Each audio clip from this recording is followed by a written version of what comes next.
Holla ballers! And I have failed one of my decrees, man. And it is because of Skyrim jank. And there's points when things happen to me in video games that it's just so infuriated that I have to hold back while streaming. And I know streaming is supposed to be like this big bombastic moment, like, oh, react. But no, like deep down, I'm burning with fury. Like real fury that I'm like, I've got to contain this, because if I was being like really genuine about how annoyed I am right now and how much I just want to hit my load button and put this all to bed because it isn't my fault, it would be a game changer. It would be a total game changer and a probable letdown for so many people, because the way this went down played so nicely into my audience's hands that they were like, oh yes, they were like relishing in it. They were like, oh, this is so good. And it was such a simple rule. I don't want to do professions. I hate doing professions. They're so boring. Like, I found very, very few games that have ever made professions really interesting. There are a couple, but for the most part, they're usually just the most basic, mundane, haven't been updated really since like the 80s, genuinely, of how professions should be done. You chop the wood, you mine the rock, you process the rock, you make the thing, and it's just over and over again. And there's so much of like clicking things. And I said it multitudes again, but I'm going to restate it here. Whenever I see a modern game, like even stuff that I'm working on in the background that's not due to come out for another like 3 or 4 years, with a lot of big mega companies, right? I see all these games that they're like, we need you to play it off stream. We need you to test it and do like feedback sessions and all this kind of stuff with us on like these really early alphas and betas. And we're not going to see this game for a few years. And as soon as I click a tree and it goes, I'm like, bros, what are you doing? We've had like 30, 40 years of this. It has to stop. There's got to be a better way. And Skyrim's an older game, and it was like, you can mine to get like Bis armor or blah, blah, blah, blah, blah. I was like, I don't care. We don't need Bis armor to finish the game. There will be plenty of boss drops. I would rather struggle more than do professions. Like, I really would. So I just made a decree on like day 1 of Skyrim. It's like, I'm never mining. It's not happening. I'm never mining. And it got so bad because people assumed I would want the best gear in the game that we made a bet. 50 gifted subs to my chat if I ever mined, right? I was like, I'm never doing it. 50 gifted subs. And that's like £200. That's not cheap. And so the game sensed this. And it was... Before we get there, just bear this in mind, this is going to happen. First of all, like, I completed off the dark ritual that was going on. That was really cool. Got a nice little boss fight out of it, and solved the issue of the dark ritual that I was doing at the end of the day in the cave. Again, a wonderful dungeon, so fun, really exciting, and enjoyed everything that was a part of that. Then was, like, slowly moving to do my companion quest, and this was in a place called Markarth. I kept calling it Marrakesh. I think it's Markarth, something like that. We'll call it Marrakesh from going forward. So I was slowly moving my way there, doing a couple of dungeons on the way, which were really fun. And one of the bigger ones I found was another Dwarven dungeon that turned out to be this epic thing with a lady called Katra, something like that. A ghost in there that was on some expedition to find this really important Dwarven relic who got betrayed and died inside here. And now there's 4 Dwarven tombs that will lead to the Dwarven Forge. This big mystery is unfolding, and it turned out I'd already done one of those, which was great. I've already accidentally done a part of it, and there's 2 more left, so I was like, that's my next objective, is to do that. Again, main story is over there. I gotta go do that next, but I was like, I'm on the companion quest. I want to finish this, because I keep getting sidelined by new interesting stories that are popping up, a la Skyrim, and then going in a different direction. So I was like, right, let's go to Marrakesh before we do the Dwarven thing, and complete our companion thing with the werewolves and stuff, because I'm interested in that. So I got to Marrakesh. What a great town. As soon as I walk in, there's a murder in the streets. I'm like, ooh, y'all. Murder in the streets. What's going on here? And then a guy runs up to me. He's like, hey, you dropped a note on the floor. And I'm like, I didn't drop a note. And he's like, there it is. Definitely your note. And I'm like, isn't this your note? He's like, no, this is your note. And I'll be back later. I'm like, okay. I managed to... It was kind of fun that the guards were like, we'll take care of this. Everybody stay away. But you can go up and loot the dead bodies, and got like Margaret's key and things like that. And then I started exploring about Marrakesh, where there was a lot of interesting things going on. A lot. There's a deeper mystery running through this town that we need to uncover. First of all, there's the murder in the streets. Why is that happening? Something to do with the Forsworn? Then I found this, like, building with the treasury in it where they were like, okay, this family, like, runs the town. The Silver Bones or whatever they're called, they're like running the town, so don't mess with them. They're in control of everything. We're like, okay, that's a bit weird. This like rich family owns everything, including the prison. I'm like, all right. And then I found the House of Horrors, a house that I went into with this guy, where the god, there's a word, the god of you. If you know, you know. But a war is now breaking out between two of the gods of Skyrim. One is the god of torture and death, and the other is the god of scheming and something else that I can't say because this video will be shut down by the algorithm. But he's not a nice guy. Let's put it that way. And it turns into a whole haunted house with pots and pans flying all over the place in a very sort of old school ghosty fashion. That was interesting. I was like, I want to do that as well. That's cool. And then I stumbled into, like, where I thought the Jarl would be, and in fact, what they discovered is this Marrakesh is built on top of a Dwarven city. And I was like, ooh, I like the Dwarven stuff a lot. And this old guy was like, yes, we're trying to break into the Dwarven ruins, but there is a giant spider called Nim that is protecting the entrance and guarding it. Can you take care of Nim for me? I'm like, okay, yeah, sure. So I go in and smash the crap out of Nim, and then uncover this Dwarven city that's, like, lurking below where these expedition has been taking place. And they've been killed down there, and that you need to go down and find out what the hell happened to them. And if you do this, you'll get access to the museum. Now, I don't know why I would want access to a museum. Maybe it's some sort of chain that leads to another story, but not the highlight of my day would be gaining access to the museum. But sure. So I did all the Dwarven stuff, and that was really fun and really interesting. And I came out and I told the old guy, and he's like, oh, fantastic. Now here is the key to the museum. Take hold, behold the wares. I was like, all right, I guess. I then got told I got access to the Hall of the Dead, which is something's going on there because it's been blocked off, but I managed to persuade a guy. So I had all these elements going on in Marrakesh that was really exciting. So I was next to the museum. So I was like, well, I should probably see what's going on in the museum. So I walk into the museum, and sure enough, it's a museum. I was like, all right. Everything here is things that I've already seen, like in the Dwarven cities themselves, so whatever. As I do this, apparently, this is what happened, is the room that didn't have a door in it, as far as I remember, that is just part of the museum, is off limits for some reason. And I didn't get a warning. It wasn't like, hey, you're not allowed in here, get out. I didn't get that. All that happened, in fact, is the guard just turned hostile. So I was like, oh god. So I started moving out as Lydia then murdered the guard. And I just saw minus 1,000 bounty. Minus 1,000 bounty has now been placed on your head. And I was like, oh my god, I need to get out of here quickly. So I'm sprinting through Marrakesh to try and get out of there. As my companions, Rufus and Lydia, are just butchering the guards. I'm like, I've done nothing. I was given the key to come in here, man. Like, what that? You didn't warn me. You didn't do anything. Oh my god. And so, infuriatingly, I got out of the town and it de-aggroed. I was like, oh, please, I know what's going to happen. And I came back in. And this isn't the first time. This has happened in Whiterun as well. When I didn't accidentally. I shouted at a guy who was being banished.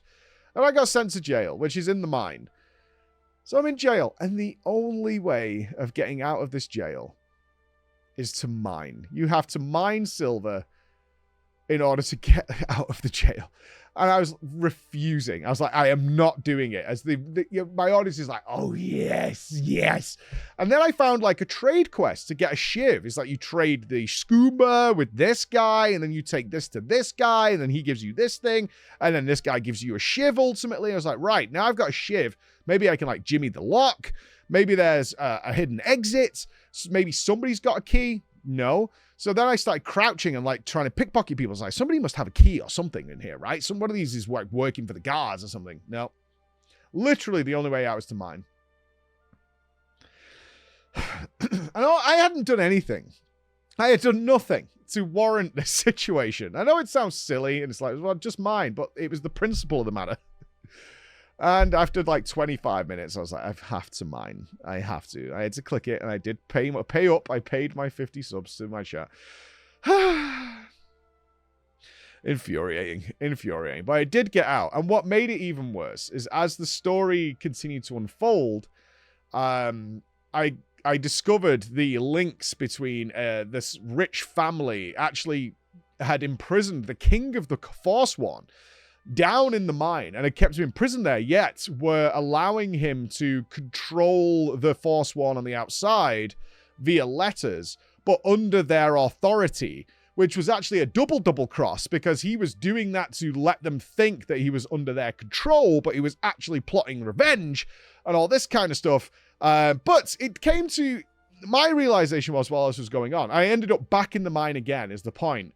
And I was like, I cannot believe this. And it turned out one of the guys that I assumed had a key did have a key, but it's not part of the story. So he hasn't got the key until you get the story, which does lead to... I was like, God damn, I was so angry. I was so mad. I was like, I knew there was a way out of here, but you're not on the story, so it's not allowed. You did a bad thing, blah, blah, blah. Whatever. And it was an interesting dichotomy of the guy, the King of the Forsworn, Madrak or something like that he was called, was like, we have a genuine, like, beef with people. Real beef. Like, go and listen to the stories of the people who have been wrongfully imprisoned and detained here, is the things that happen to them. And you do. I go listen to the stories, and like, they were very, like, emotional stories. They were. However, at the same time, I have killed hundreds of Forsworn, which he brought up. He was like, you killed hundreds of us. I'm like, yeah. But also, you guys just, like, attack without mercy if I just walk past. It's not like you were like, hey, you know, we're actually standing up for a righteous cause. Like, this is what's going on in the Imperials and things like that. Like, you attacked me relentlessly. And I was like, it would be inappropriate at this point for me to not cut your head off. So, bearing all that in mind, I did, because it felt right and just. It's like, you're still not a good dude. Like, you might have some cause behind you, but most horrible people do have some sort of, like, cause that they're fighting for. It started off as a just thing. Now you're kind of just looting and pillaging and murdering everybody in the streets or, like, out in the open world. Like, you may have started at A, and you might cling to the fact that you started at A, but where you are now is not, like, the righteous and good cause. So I was like, you have to die. Because my goal is to bring peace, and most ways of bringing peace involve killing everybody who's bad and being left with the good. That's my righteous cause as the judge and jury and executioner of this land. So I brought him to trial. But what really annoyed me after that, and now people have made my death list, I always do end up with a death list. But rightfully so, I think, is the leader, I think it's called Thonar Silverbone or something like that. He comes to me after I eventually break out of the prison, and he's like, thanks for killing the King of the Forsworn and clearing my name and dealing with all the treachery, and I can now blame everybody else but me, and I get away scot-free. And I was like, yeah. However, I haven't killed them yet, which is why we have a death list. Instead of just removing, like separating his head from his shoulders at that point would be inappropriate. Is because there's other things I want to do in Marrakesh, including the House of Horrors with the gods. I really want to do that. So you have to let him sit pretty. He thinks he's winning. He's fine. He gave me a reward. Cool. But we will be coming back for blood.